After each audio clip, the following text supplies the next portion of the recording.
don't need a high-end designer or a lot of money to get a luxe look. Be your own interior designer. This is Affordable Interior Design, the podcast. Here's your host, Betsy Helmuth.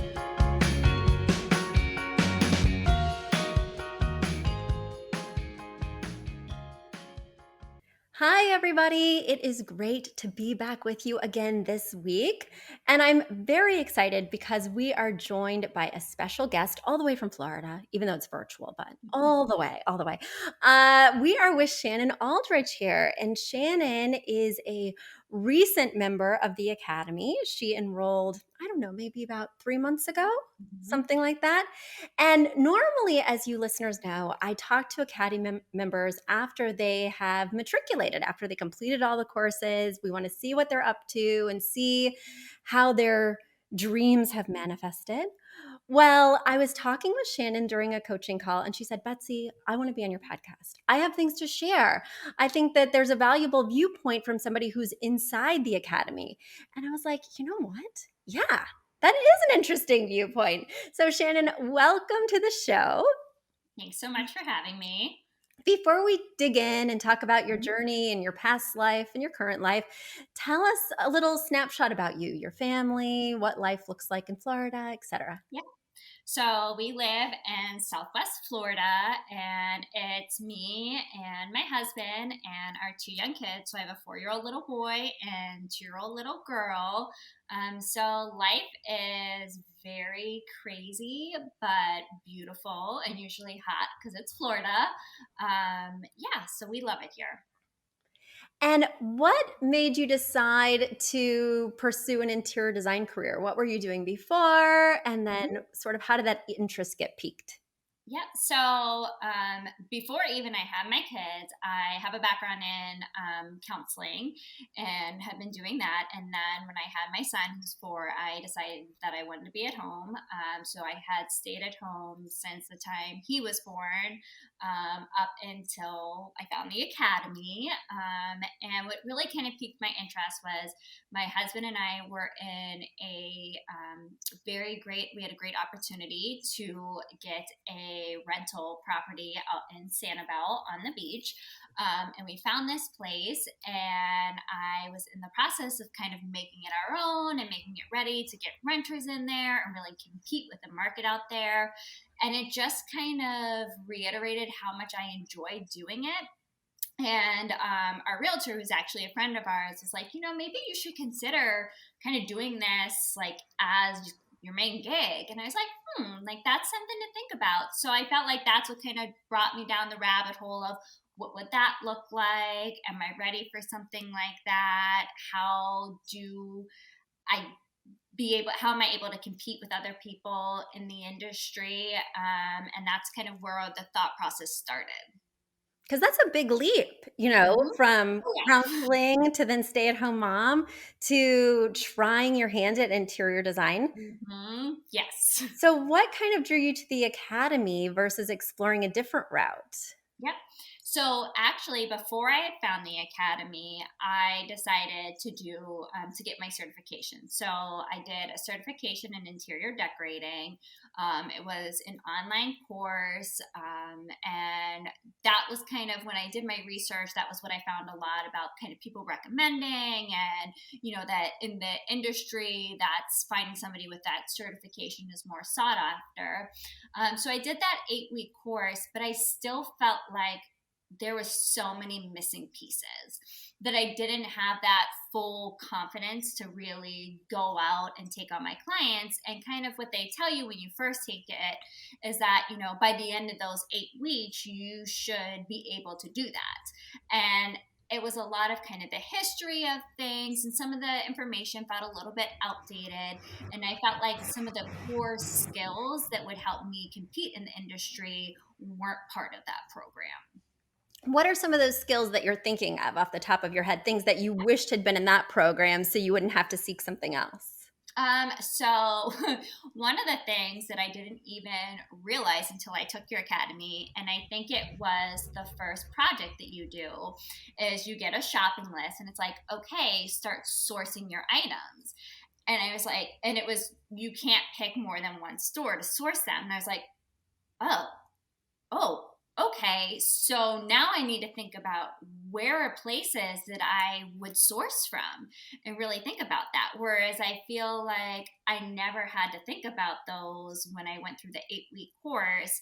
It was more, here's the history of chairs, and here's like time periods that these things came from, color psychology, which is very interesting and does have applications to some level, but it's not the everyday, here's kind of the meat and potatoes you really need to be able to do it.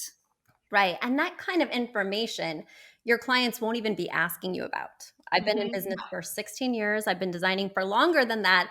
I have never had a client ask me about the history of a chair. I have never had them ask me about what period does this style of sofa come from. I think it is really fun information to know, but what makes you valuable to your clients? Is it that knowledge bank, or is it more the knowledge bank of standard sizes, how to use contemporary softwares, how to lay out a room with maximum, functionality and workability, right?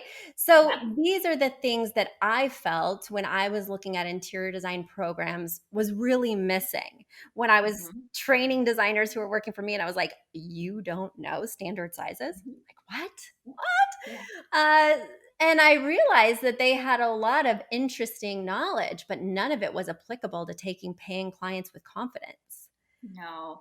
And actually, when you were just saying too about like the different softwares, so the course that I took, which was I had found a couple months before I had found your course, it was talking about like, so you teach us how to do Icovia, which is a floor plan designing software.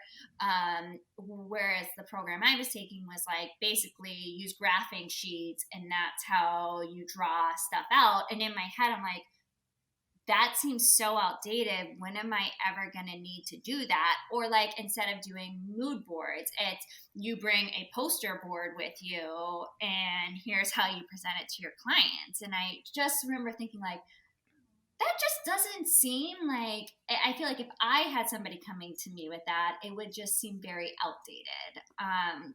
And they didn't even address some of the other different like softwares or mood boards or how to even look into those things, which is another reason why I'm very grateful that I had found the academy.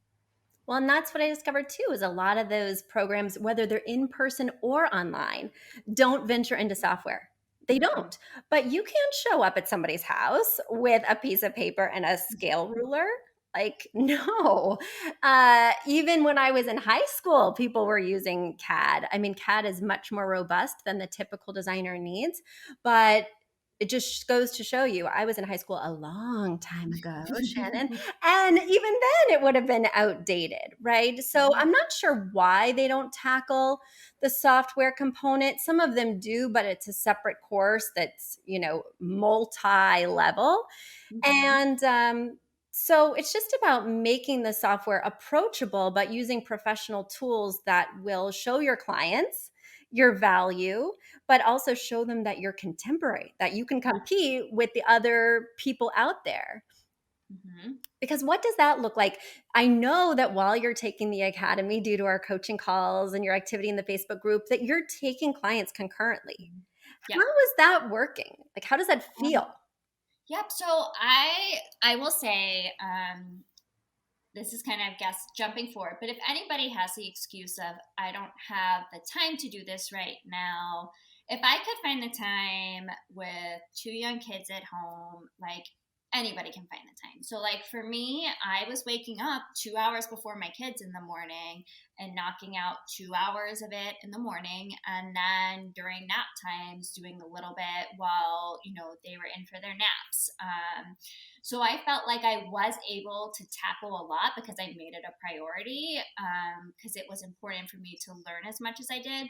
So by the time I had taken my first client, I had gotten through almost all of the modules and even went back to certain things. Like I noticed, for instance, with the software, when I was doing the room on Icovia, there was a lot of bump outs in the room I needed to do. So being able to go back and replay some of those lessons, and I feel like it was kind of real life practice.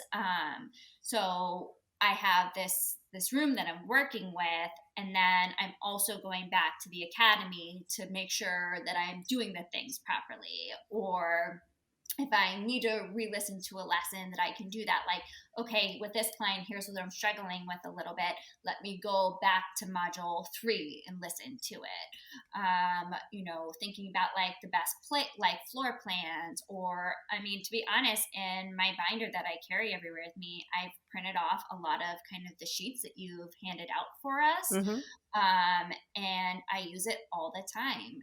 And Definitely. even like part of it is you get access to the Facebook group, which is a nice added bonus. But one of the fabulous people in the Facebook group put a inches to feet converter. Fabulous. Life changing. Shout out to Mindy. Shout out Yeah, to Mindy. seriously, Mindy. Thank you. Because when you're writing everything down in inches and then you're trying to convert it, I have it printed out. It's very simple. When I have my sketches and stuff, okay, I write it in the inches, and then I just quickly look at that and write it out in the feet too. What's that conversion? So it's a lot of, for me, taking on that first client was also the learning as I go, and just going in slowly, not taking on more than I thought I could handle in the beginning.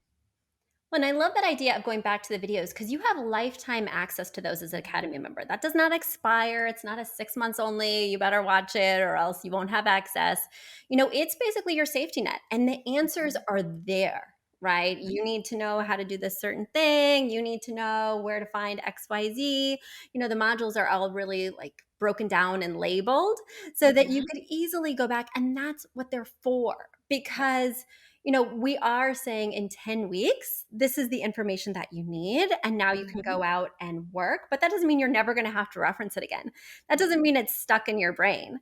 And so I think it's such a valuable tool to come back to. We definitely print out those downloads as well. When we have new designers that are working for our firm, I'm like, print out the standard sizes.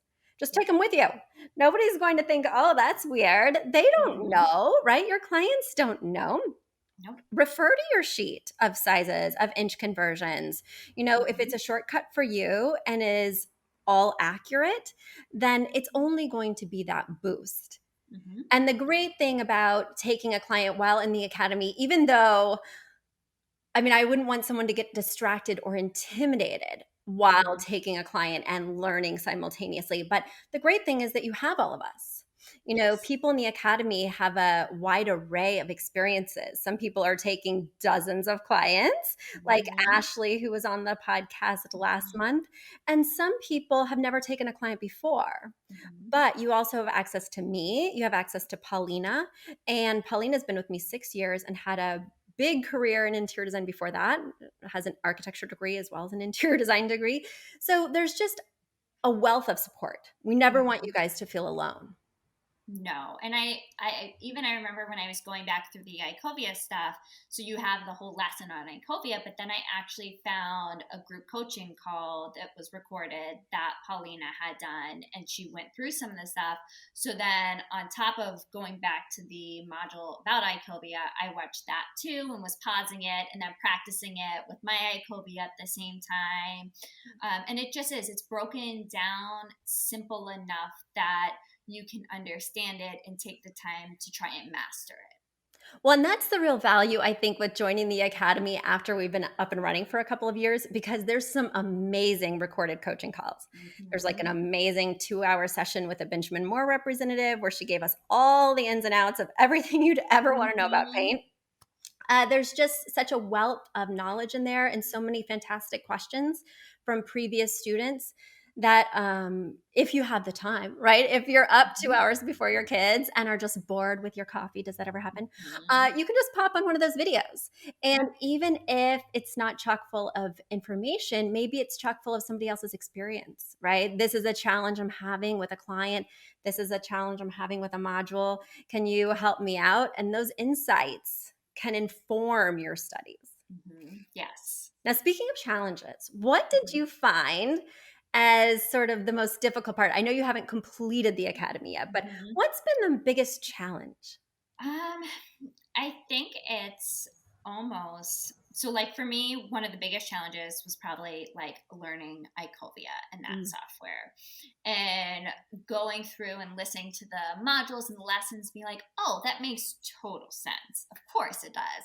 And then you go to do it yourself and you're like, where's the disconnect? Like, where are the wires missing? Because it seems so simple, but trying to do it myself, then like, oh, like, how do I do this?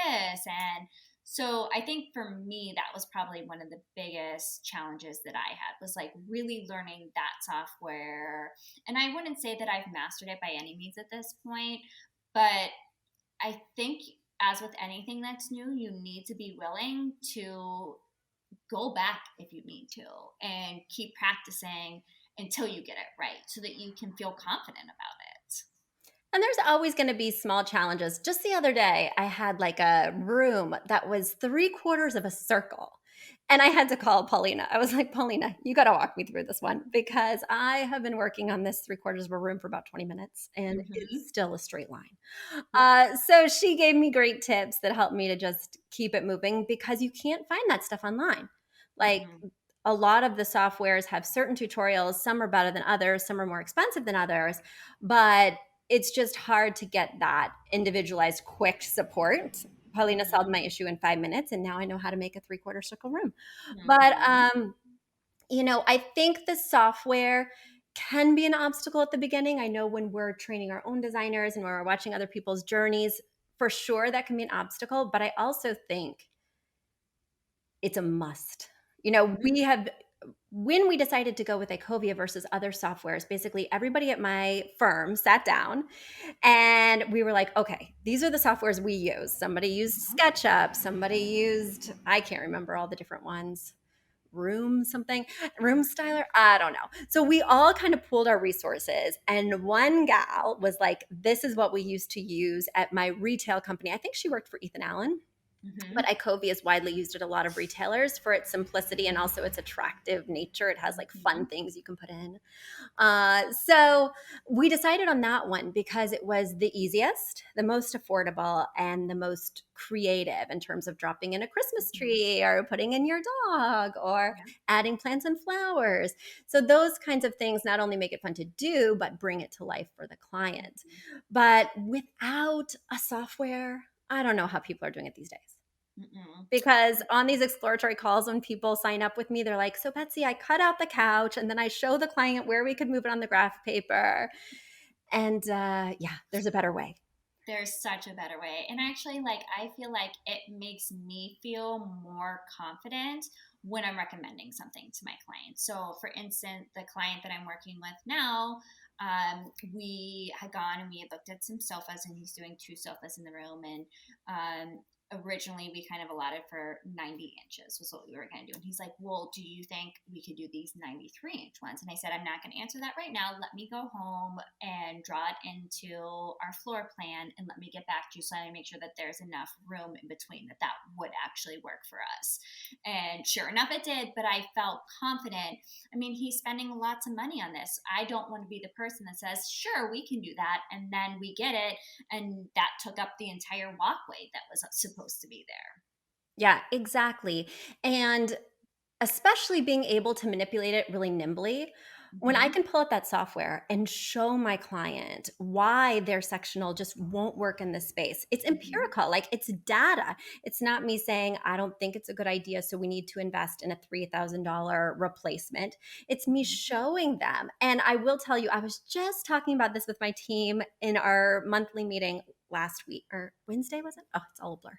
It's all a blur. And we were talking about how when we're manipulating the software in front of the clients, they think it's like magical. Mm-hmm. When we can flip out the coffee table from a circle to an oval to a square, show Mm-hmm. them why rectangular is the only answer, they're like, oh my gosh. So it Mm-hmm. really is like pulling a rabbit out of our hat. And Yes. it's something that they have no idea how to do. Mm-hmm. And it can set you apart. It can not only give them confidence in you, and as you shared, give you confidence with Mm-hmm. them, but it's like a wow factor. Yes. Yeah. Yeah. I will say, like, for me at least, the two big things that make me feel confident with recommending things to clients are being able and knowing how to use ICOVIA and do the proper 2 scale floor plans, and then having a mood board that goes with that. So it's like, here is as visual as I can get for you, other than it being in the space right before you. And I feel like even as a designer, it gives you confidence to be like, I can't tell you how many times I'm like, okay, size wise, this works. Let's put it in the mood board. And I'm like, ooh, no, don't like the way that looks next to each other. I need to find something else. Yep. And Paulina and a couple of my other designers, they create the mood board at the same time while they're working. They have to see it. Yes. We got into this industry because we're visual, right? We like to look at things. And I can pretty much design a room and get it 90% where I want, but then I put it in the mood board. I'm like, what's missing? What element, what color, what pattern. So the mood board is not only a tool to sell your work, to get your clients on board with this thing that they can't visualize without it, but also it can help you as you're working as a tool. Yeah. And like I said, I always find it fascinating when my designers tell me, Betsy, we don't design without making a mood board at the same time. That's just an interesting workflow, right? But definitely, that's part of the academy too, is finding your own way as an artist. What do I need to do to get the best vision? What do I need to do to have the easiest time visualizing and to quickly pivot, right? And if that means making something simultaneously, also if that's more fun, right? Then that's the way you should be. You should be doing things, yeah. But speaking of fun, so what was the most fun or interesting part of the academy so far for you? I would say for me, it was probably learning how to go about sourcing and thinking about, because like I said, when we had that very first project to do, and it was like, here's the things you need to get, but you can't get one thing at more than one place. So like you can only use, let's say, Kirkland's ones or whatever ones. And so that really was like, oh, okay, I got to think outside my comfort zone. And now I feel like I have such a wide variety of places that now I can pick and choose from to look for things, that I'm so glad that I got challenged in that way, to be like, okay, you need to like step outside of the places that you know, and where can we find other things? Yep. And we do provide a list inside the academy of our favorite resources. It's a good primer. It's always changing, right? I had to update it recently due to a lot of places closing during COVID. But also, my favorite places change and we just add some new things or flip this one out. But yeah, I mean, if you have a list as a designer of 85% of your things being from West Elm, your clients are not going to value your selections. And it's not because they weren't the best choices. It's because they could have done that, right? They could have strolled into West Elm and said, give me everything that's in this display. Yes. And gotten a very comparable look. So I can't even tell you how many times clients are like, well, there's a lot of things here from Pottery Barn. We need, I could have done that. Right. And it's so important to curate those items, to show them that mix, to show your value. And I don't just pick different things to look like I have a knowledge of lots of stores. I don't want things to look like they're a set. I don't want things to look like they all came from one store, even if the store has a diverse range of items, like, say, Wayfair, right? We want it to feel more special and more designerly. Yes. And your clients are looking for that, or they're going to be dissatisfied. Yes. So it's a hard lesson to learn, but it really will start to create a catalog in your own brain. And you'd be like, sometimes I won't even know where the item's coming from, but I just feel this calling inside me, Betsy, go to CB2. The answer is at CB2. And I'm like, what are you talking about? I can't think of the item. It's there. Just go. Just trust your fingertips and punch in the keys. So because I shop all day, every day, it's become like a little catalog in my brain.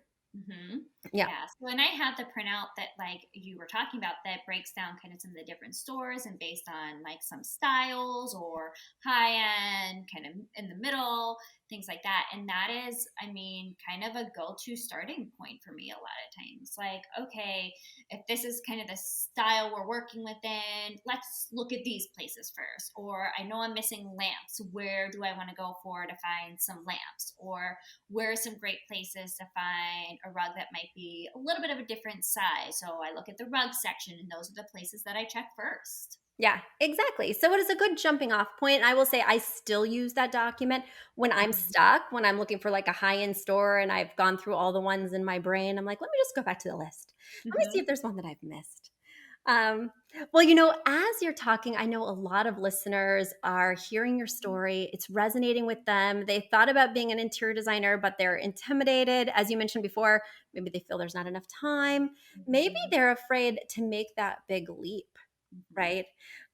So, what would you tell them? What advice would you give them as somebody who's still on your journey, right? Not Yeah. quite done with the academy, but looking from the inside? What would you Mm-hmm. say? So I will say, when I first started the journey, I was terrified. And I feel like being a mom is kind of what made me challenge myself, because I always think to myself, what would I want for my kids? If they're passionate about something, would I want them to stop short of something that could be a dream of theirs? Or would I want them to push through that uncomfortable feeling and challenge themselves and see the potential of what it could be? Um, and so I felt like a big reason why I actually decided to take the journey was because of my kids. I wanted them to see that you can do hard things, you can step outside of your comfort zone, and it's never too late to take on a new venture in your life. Well, that's exactly right. I think it's so important. I mean, my mother was a single mother. She worked super hard. She had a lot of obstacles stacked up against her, especially for that era, because I am a Mm-hmm. little older, right? A little older. So it was harder to live your dreams back then. But I saw her work between 40 and 80 hours a week from under her desk, which is where I would sleep at nights. And I saw her hate her job Mm-hmm. every day. And that was a very hard thing to see. And it was something I made sure as I was laying under her desk, I was like, that's not going to be me. Mm-hmm. So when I'm at the dinner table telling my kids about, my day and things like that, my kids are a little bit older than yours at 8 and 10. But I get into the weeds with them. I'm like, Mm-hmm. this is what happened in the office. This is a client I'm working on. This is a challenge that came up for me. This is Mm-hmm. how I made a difference today. Like, Yeah. I don't just gloss over it and say, Mommy was so busy. Mommy had a couple of clients. Like, no. Mommy picked out a couch and now their whole Mm-hmm. family can sit together. Just modeling that what I'm doing lights me up, Mm-hmm. what I'm doing helped somebody else, Yes. and what I'm doing is providing for my family, is putting the Mm-hmm. food on the table that we're eating, Mm-hmm. but that there's not a resentment underneath. Mm-hmm. That there is, it's not saying that every day is easy, right? And they hear the ins and outs too. I don't hide things, right? But every day is fulfilling. I'm going to put it that way. And it's a totally different journey. So not to tarnish the trials and tribulations that my mother went through, but I do think there's a better way. Mm-hmm. And I saw her sweet, sweet freedom when retirement came. And I don't want to wait until Mm-hmm. retirement comes to have a sense of freedom and purpose. Mm-mm. No, and that I feel like was like a big thing for me too. Is like just challenging myself to think, what type of life do I want for my kids?